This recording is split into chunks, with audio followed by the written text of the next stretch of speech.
जय माँ दुर्गा दर्शकों, मैं रूपाली शास्त्री आप सबका स्वागत करती हूँ अपने चैनल में। आज हम आपको बताएंगे कि खरमास माह के चलते आप ऐसे कौन से दान कर सकते हैं जिस दान की वजह से आपके जीवन में निश्चित रूप से तरक्की होगी और जो सबसे बड़ी समस्या होगी वो बहुत जल्द ही दूर हो जाएगी। हमारी आज की जो समस्या जिसको लेकर हम अपने जीवन से जूझते हैं, परेशान होते हैं, उससे हम मुक्ति पा सकते हैं। तो ये बहुत ही विशेष दान है जो आपको खरमास के महीने में ज़रूर करने चाहिए। इस दान को आप सभी को महीने में कम से कम एक बार तो अवश्य कर ही लेना चाहिए साल में, लेकिन खरमास के महीने में यह दान करने से आपके जीवन की समस्याओं से आप बच सकते हैं, हर तरह की परेशानियों से बचे रहते हैं। शास्त्रों में हमें बताए गए हैं कि जो राजा महाराजा हुआ करते थे, मतलब कि जो राजा महाराजा होते थे उनके जो ज्योतिषी होते थे, जिन राजाओं का जिक्र किया गया है उन राजाओं को ज्योतिषी जो होते थे वह बहुत ही अच्छे होते थे और वह बड़े ही दान पुण्य करवाते रहते थे। राजा से यज्ञ आदि और विभिन्न प्रकार के दान भी करवाते थे, इसीलिए जो राजाओं का जीवन था वो बहुत ही अच्छा व्यतीत होता है। दान करना कोई बहुत बड़ी बात नहीं होती। ऐसा नहीं है कि आप बहुत बड़ा यज्ञ करें, महायज्ञ करें जहाँ बहुत बड़े बड़े दान करें। छोटे छोटे कुछ ऐसे दान भी होते हैं जो हमारे जीवन को बहुत ही अच्छे से सुलझा कर रखते हैं और सुख सुविधा बनाए रखते हैं। इसलिए कुछ छोटे छोटे दान हैं जिसे कि ग्रह को ठीक किया जा सकता है, जिससे परेशानियों से हम मुक्ति पा सकते हैं। आज की यह वीडियो इन दानों पर ही विशेष तौर पर हमने आपके लिए बनाई है। मंगल का प्रतीक होता है माचिस। जिनके भाई भाई में बहुत विवाद हो रहा हो, अक्सर जीवन में परेशानियां चल रही हैं और परेशानियां कट नहीं रही हैं, उनको यह दान जरूर करना चाहिए। वह मंदिर में एक माचिस जरूर दान करें। खरमास के महीने में अगर आप यह दान करते हैं तो बहुत ही उत्तम माना जाएगा। अगर किसी भी परेशानी से जूझ रहे हैं तो मंदिर में आप माचिस दान कर सकते हैं।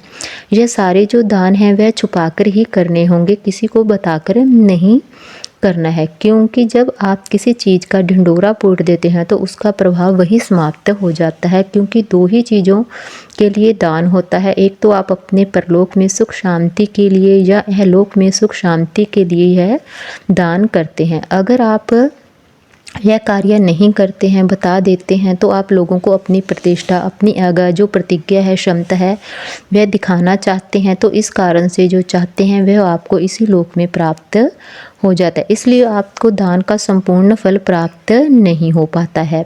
संपूर्ण फल प्राप्त नहीं हो पाता, इसलिए आपको यह दान छुपाकर करने चाहिए। इसलिए आप माचिस का दान आप अपने घर के आसपास के मंदिरों में अवश्य करें। महीने में एक बार यह कार्य आपको जरूर कर लेना चाहिए। दूसरा दान है दीपदान। मैं आपको अक्सर ही यह बताती हूँ कि अमावस्या को आपको दीपदान करना चाहिए, पूर्णिमा को भी दीपदान करना चाहिए।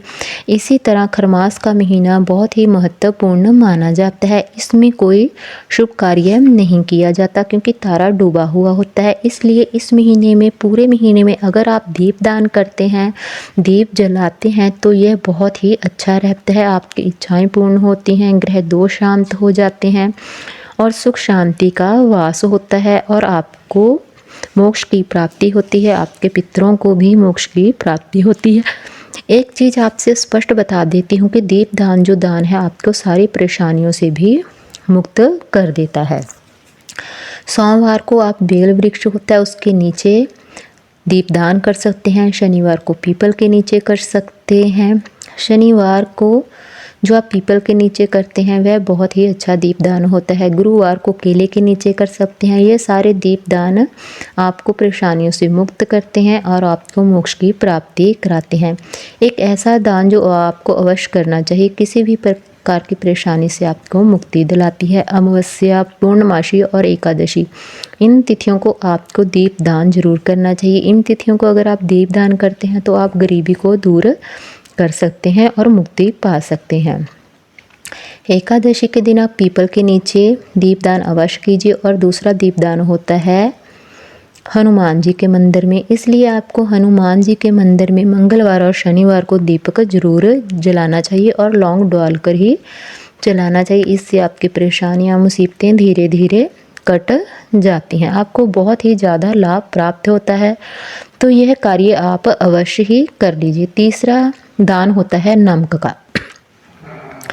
नमक का दान भी जीवन में सुख समृद्धि लेकर आता है, इसलिए आपको नमक का दान भी जरूर करना चाहिए। इससे दुर्भाग्य घटता है, इसलिए आप खरमास में नमक का दान जितना हो सके, किसी भी जहाँ पर लंगर चलता हो वहाँ पर आप खरमास का दान, नमक का दान खरमास के महीने में करें।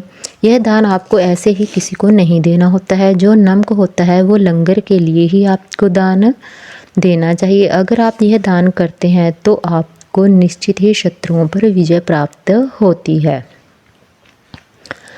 आपको इससे गरीबी रेखा से ऊपर लेकर जाता है और आपका स्वस्थ होता है वह बहुत ही अच्छा होता है। आपकी संतान बहुत अच्छी निकलती है। यह दान हमें संपूर्ण फलों की प्राप्ति करवाता है, इसलिए आपको यह दान जरूर करना चाहिए। इससे आपकी बहुत सारी परेशानियां भी कट जाती हैं। तो ये थे खरमास के कुछ दान जो आपको खरमास के महीने में ज़रूर करने चाहिए, जिनके फलों की प्राप्ति आपको बहुत जल्द ही हो जाती है। आपको हमारी जानकारी कैसी लगी हमें कमेंट कर कर ज़रूर बताएं। जिन लोगों ने अभी तक हमारा चैनल सब्सक्राइब नहीं किया, कृपया चैनल को सब्सक्राइब कर लें, लाइक कर लें, कमेंट कर लें और शेयर भी ज़रूर कर लें। जय माँ दुर्गा।